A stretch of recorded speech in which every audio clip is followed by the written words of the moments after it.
Whenever you are watching this, know that I appreciate you. I want to talk about something that I heard earlier this week. The struggle is real, the struggle is optional. Now, when I heard that, it got me to really thinking. Oftentimes we say the struggle is real, depending on what's going on in our lives. Um, when we're having a difficult time, a tough time, when we have to do anything that is uncomfortable for us in that moment, whether it is getting out of bed, cooking, going to work, being married, being single, raising children, whatever. We oftentimes say that the struggle is real. But have you ever thought that whatever that struggle is, it's actually optional? Have you ever stopped to think about that? You have a choice in the matter, a true choice in whether you're going to struggle or not. I think we forget that. I think we forget that we actually have a choice of whether we're going to struggle with a thing or get help with it. So, allow me a few examples um, of what I mean by struggle and how it's optional. And you may not like these examples, and that's fine. I'm okay with that. I don't expect that everyone would agree with anything or everything that I do say or think. It would be um, kind of egotistical of me if I were to think such a thing. So, example number one, and I am by no means belittling any of these struggles or any struggle, as a matter of fact. I'm not belittling it at all. But what I have found out is that the majority of our struggles, a good portion of our struggles, are indeed optional.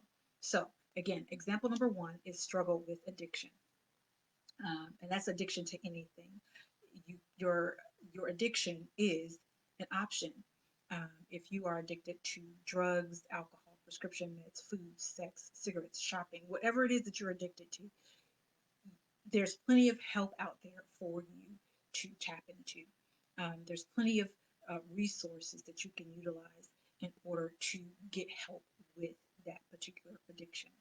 Um, However, you have to choose that you don't want that addiction any longer and actively seek out the help that you need.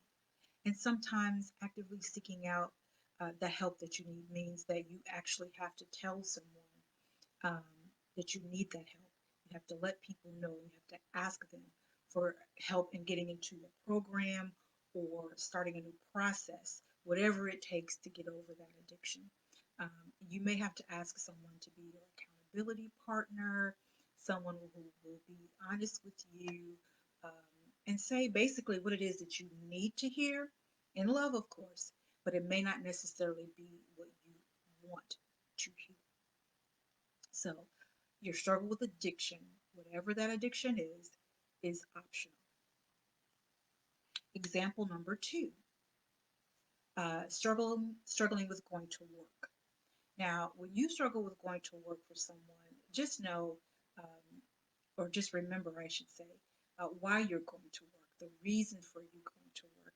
You are a living, breathing soul. You must have a roof over your head. You must have food to eat. And you must have clothes on your back. That's why you go to work. You go to work to take care of yourself.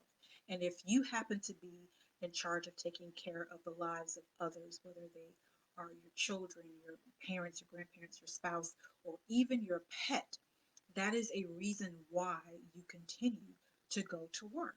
That's why you get up every morning, whatever time it is that you have to get up, to go into the office, to go ride on that bus, drive that bus, to drive that garbage truck, whatever it is that you do, whether you're in a doctor's office, whatever the case may be, you have a legitimate reason for having to go to work. Now, struggling with going to work is a mindset thing. As a matter of fact, all of these examples are mindset things. So you have to make up in your mind that you are going to look at it differently. Specifically, right now, we're talking about going to work.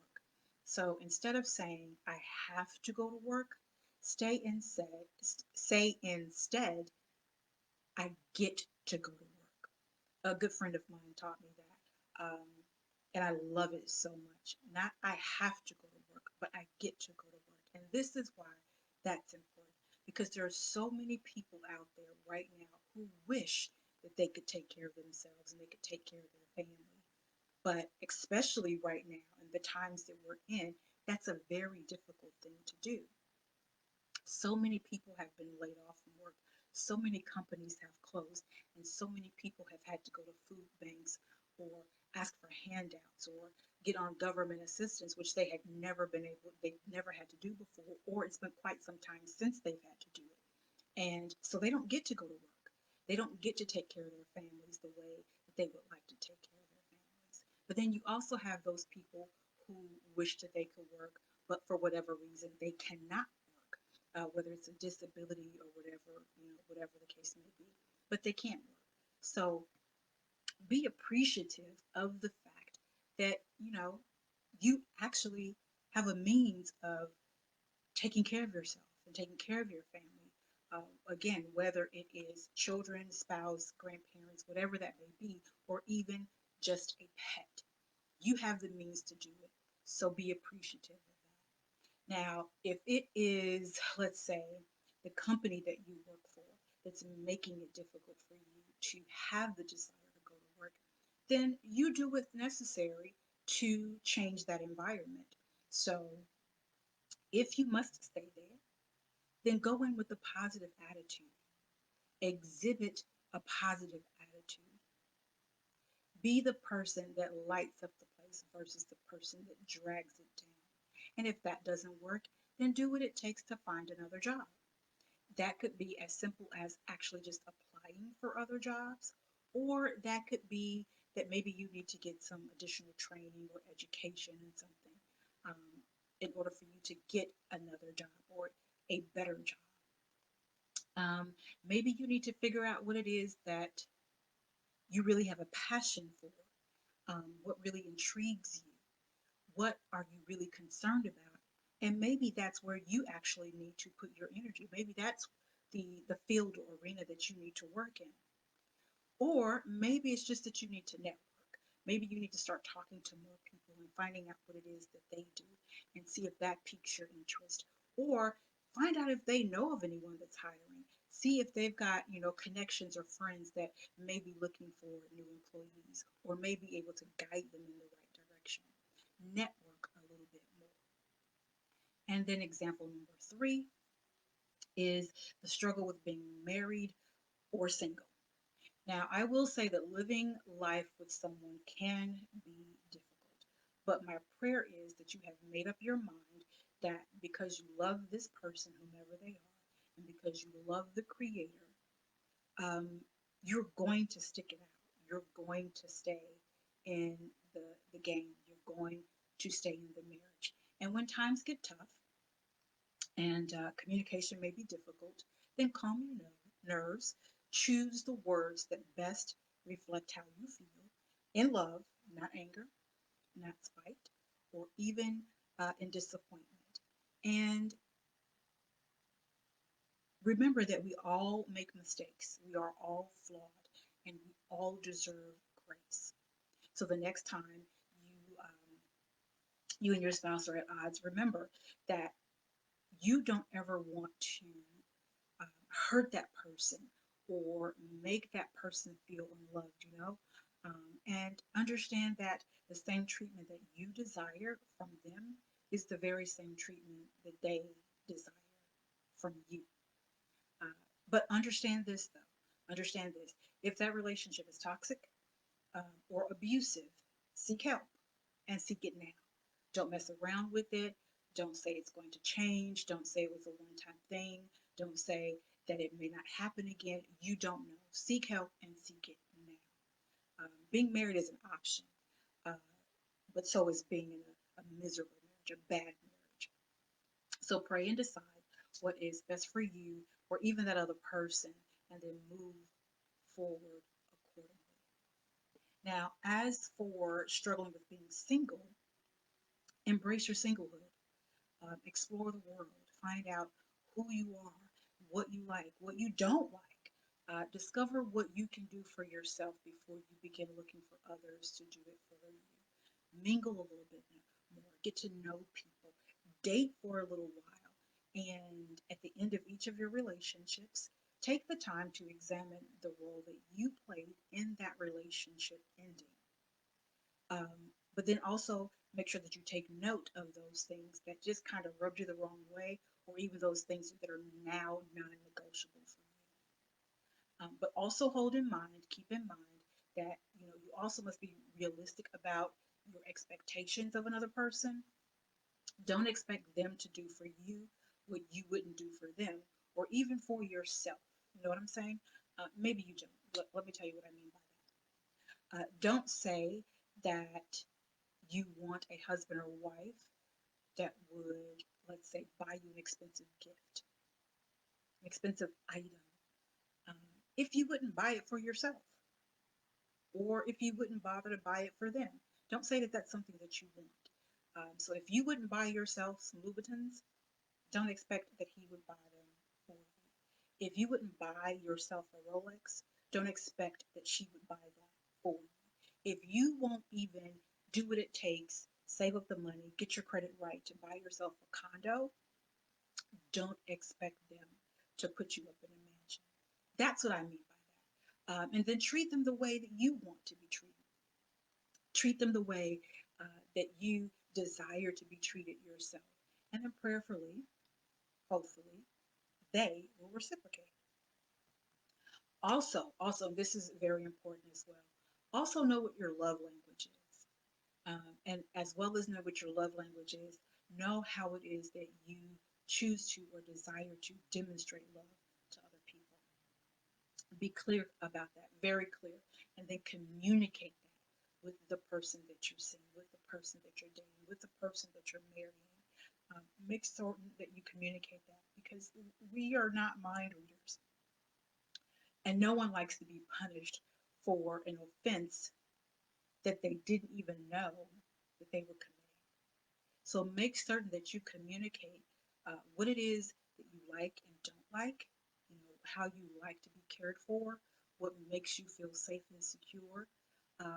But then also communicate to them how it is that you like to show that love and concern for another person, and see if it works for them. Because just because it's the way that you like to demonstrate it doesn't mean it's the way that they like to receive it. They may be appreciative of it, but it may not resonate with them as much because it's not the way that they choose to receive love. It's not one of their love languages. So, when the time is right, when you are ready, and not when you say you're ready, but when God says you're ready, you will find your forever mate. Don't rush it, don't force it, let it happen organically. Being single sometimes is a necessity, but being single and miserable is an option. And then finally, example number 4, finances. Um, and I know this is a tricky one because everyone is so sensitive about their money, but it needs to be discussed. If you find that you never have enough money, if you find that at the end of the month you're almost always in the red, let's do this. Um, Sit down, and this is going to be uncomfortable for you. I know that it is because it was uncomfortable for me. But sit down and do a few things. So, the first thing that you're going to do is ask yourself, what relationship examples were shown to you as it relates to money when you were a child? Ask yourself that and then answer it. Answer the actual question and make note of it. Was money ever spoken of in a positive way in your household?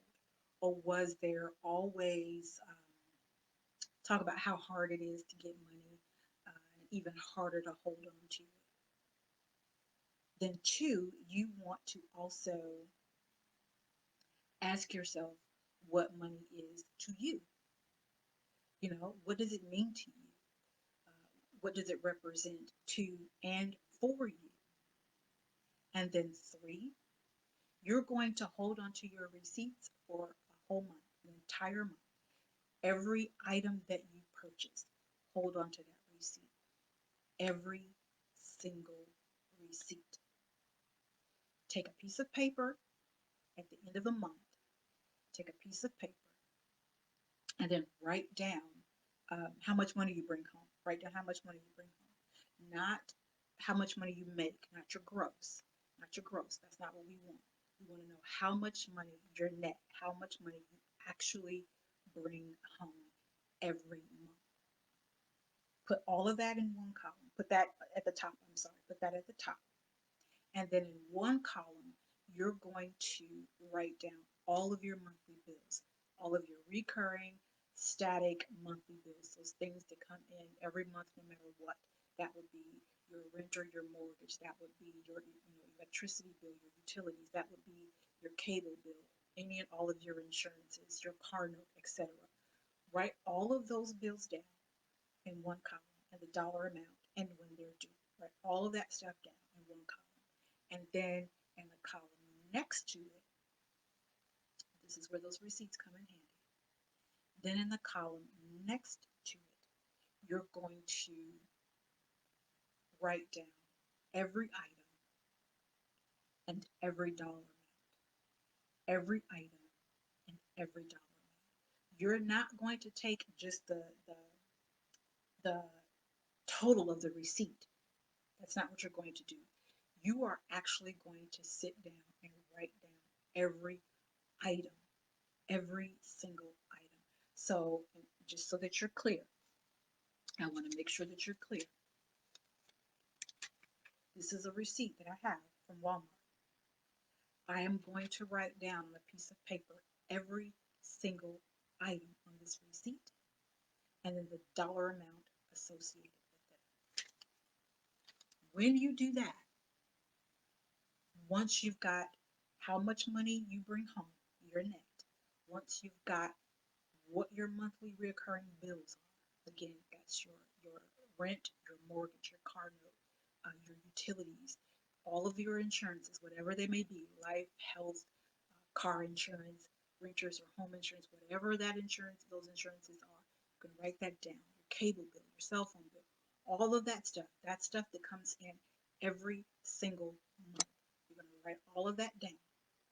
And then again, in the next column, of those receipts that I had you save, or that I suggested you save for a full month, whether it's 30 days, 31 days, whatever the case may be, you're going to take those receipts and you're going to write down each and every item that's on those receipts and each and every dollar amount that is associated with those items. You're going to write all of that down.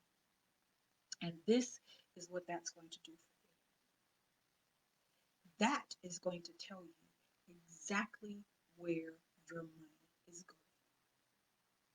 And at that point, you'll have to decide what you absolutely have to have every month and what you can let go of. May not be every month, maybe every other month you don't get it. So if you like shopping for clothes, great. Don't buy yourself something if you're in a financial bind. Don't buy yourself something with every paycheck. Maybe buy yourself something once a month. Or, fine, you want to make certain that you get something, you're paying yourself, as we call it. We're paying ourselves, we're treating ourselves so that we don't feel like we're being punished. Okay, great. Set a dollar amount of what you will spend on extracurricular things. So whether that's going out, right now we're not doing a whole lot of that, but whether that's going out, whether it's buying yourself a new pair of shoes, if you wear wigs, that's buying yourself, a new wig. If you are into hair and nails, buying yourself, getting your nails done, whatever that thing is, allot a certain dollar amount to it, and that is what you spend. But don't go over that amount. If you go over that amount, then you're done for the month until the next month rolls around. So again, the top of the paper, and I'm saying write it down because writing it down makes it more real for you. Writing it down makes it more tangible. I'm all about writing things down because you can feel that in the pen strokes and the pencil strokes. You feel everything that you're writing. So write it down at the top of the paper, what you bring home, your net income. Then one column, you're going to have all of your recurring bills. The next column, you're going to have everything that's on those receipts that you're held onto with every dollar amount. And yes, I know I'm staying on this a while, but I really want you, because this is one of the things that people have such a huge problem with, finances. I want you to understand what this can do for you. Once you've gotten all of that down, you're going to look at how much money you spend on things that you may not even need. It was an impulse buy. You were standing in line at the register and you saw something. You didn't need it, but it was sitting right there in front of you, so you bought it.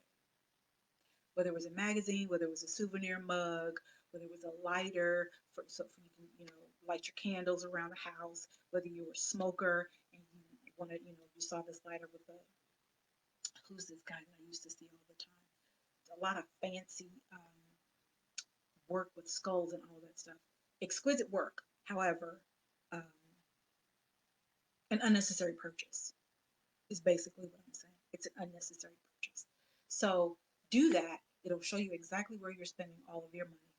It'll show you exactly where you can cut off spending certain amounts of money and how you can actually put aside and save for those things that you need to save for. And we can go a whole lot deeper into this. We really, really could. But I don't want to overwhelm you any more than I probably already have. So, believe it or not, in most cases, living in lack is an option. Now, also understand this. Know that all of the things that I have been, mentioning here, everything that I've talked about, I have a connection with in some form or fashion. I have a connection with it, and it's really very rare for me to attempt to talk about anything that I don't have any insight on whatsoever or experience in. So, just as you are struggling with a thing, whatever that thing may be, know that I have as well. But I choose not to any longer. We can talk about being single. We can talk about being married and the struggles that I've had with that. We can talk about, being on a job that I did not care for and the struggles I had with that.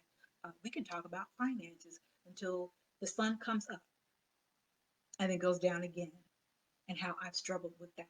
But I choose not to anymore. That's what I said at the beginning. We have a choice. We have an option. We don't have to stay in the struggle. And I would love to talk to you more about this on a one-on-one basis. We can talk about any one of the things that I've already mentioned, any one of those four examples that I've talked about, or we can talk about all four of those examples, or we can talk about something that I have not even mentioned here, especially your emotional pain and how you deal or not with it. So, I am Coach Jay, also known as Juaitan Robinson, and I am a spiritual life purpose and women's empowerment partner. And what that basically means is that I am a life coach with a focus on women, their pain, their purpose, and their power. I help them reveal the pain, deal with the pain, and eventually heal from the pain. I help them connect with their purpose, and then I empower them to walk in that purpose. You can reach me via my website, juaitanrobinson.com. That's JUAITANROBINSON.com. Schedule a discovery call with me. There are a few questions there. Schedule a discovery call with me, and we can talk for a little bit to figure out what it is that you need help with and if I am the right person to help you with it. I don't want to presume that we are going to be a match made in heaven, because that's just not always the case, and honest and truthfulness. That's just not always the case. Um, you can also reach me by sending me an email at juaitanrobinson@gmail.com. Again, JUAITANROBINSON@gmail.com. In that email, you will tell me a little bit about yourself, what it is that you're needing help with. I will respond to that email. I'll make sure that you get the link to my calendar so that you can, again, schedule a discovery call with me, answer those few questions that are in the information form, and we can sit down and talk about what it is, again, that you are needing help with, why it is that you are reaching out to me, and if I am the right person to help you with that. So, understand that I know that I understand that the struggle is real. Also know the struggle is optional. Peace and blessings. Be well. Remember to walk in your purpose and know that I appreciate you.